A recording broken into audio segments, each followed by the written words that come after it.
അരിഡാങ് blue എന്ന് പറയുമ്പോൾ blue white shade വരുന്ന ഒരു വെറൈറ്റിയാണ് അതിൻ്റെ കയ്യിലിരിക്കുന്നത്. ഇതൊരു മീഡിയം സൈസ് പ്ലാൻ ആണ്, കാണുമ്പോൾ തന്നെ അറിയാം. അപ്പോൾ മീഡിയം സൈസ് പ്ലാന്റ്സിൽ ഈ അരിഡാങ് ബ്ലൂ വെറൈറ്റിയിൽ കുറേ അധികം പ്ലാന്റ്സ് നമ്മളുടെ ഇപ്പോൾ ഗ്രോവിങ്ങിൽ നിന്ന് നമ്മൾ സെയിൽസിലേക്ക് ഷിഫ്റ്റ് ചെയ്തിട്ടുണ്ട്.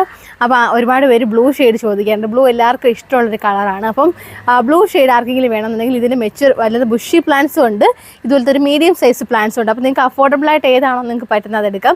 ഒത്തിരി വലിയ പ്ലാന്റ് വേണമെങ്കിൽ അതും അവൈലബിൾ ആണ്. അപ്പോൾ ആർക്കെങ്കിലും ഈ ഒരു പ്ലാന്റ് വേണമെങ്കിൽ ഇതിന് സെർച്ച് കോഡ് വരുന്നത് D159 എന്നാണ്. അതിൻ്റെ ബുഷി പ്ലാന്റ്സ് വേണമെങ്കിൽ അങ്ങനെ എടുക്കാം, അല്ലെങ്കിൽ മീഡിയം സൈസ് പ്ലാന്റ്സ് എടുക്കാം കേട്ടോ. അപ്പോൾ വേണമെന്നുണ്ടെങ്കിൽ നമ്മുടെ surusorchids.com എന്ന വെബ്സൈറ്റ് ത്രൂ പർച്ചേസ് ചെയ്യാം. അതല്ലെങ്കിൽ 7034016966 വാട്സപ്പ് ചെയ്യാം. അപ്പോൾ ബ്ലൂ ഷെയ്ഡ്സ് ആണ്, നല്ല ഭംഗിയുള്ള ബ്രൈറ്റ് കളറാണ്. ആർക്കെങ്കിലും വേണമെങ്കിൽ പെട്ടെന്ന് വന്ന് വാങ്ങിക്കാം. ഇത് അത്യാവശ്യം നല്ല ഫ്രീക്വൻറ്റ് ബ്ലൂമറാണ്. പ്ലാന്റും അത്യാവശ്യം നല്ല കരുത്തായിട്ടാണ് പ്ലാന്റ്സും വളരുന്നത് കേട്ടോ. അപ്പോൾ നമുക്കിപ്പോൾ നല്ല സൺലൈറ്റ് ഒക്കെയുള്ള സമയമാണ്, നല്ലതായിട്ട് വെയിലൊക്കെ വരുമല്ലേ, അപ്പം എല്ലാം ബഡാവും, പെട്ടെന്ന് ബഡാവുന്ന ഒരു സീസണാണ്. അപ്പോൾ ഇപ്പോൾ ഓർക്കിഡ്സൊക്കെ വെക്കാന്നുണ്ടെങ്കിൽ മുറ്റത്ത് ഒരുപാട് പൂക്കളായിട്ട് നിറഞ്ഞു നിൽക്കുവേ.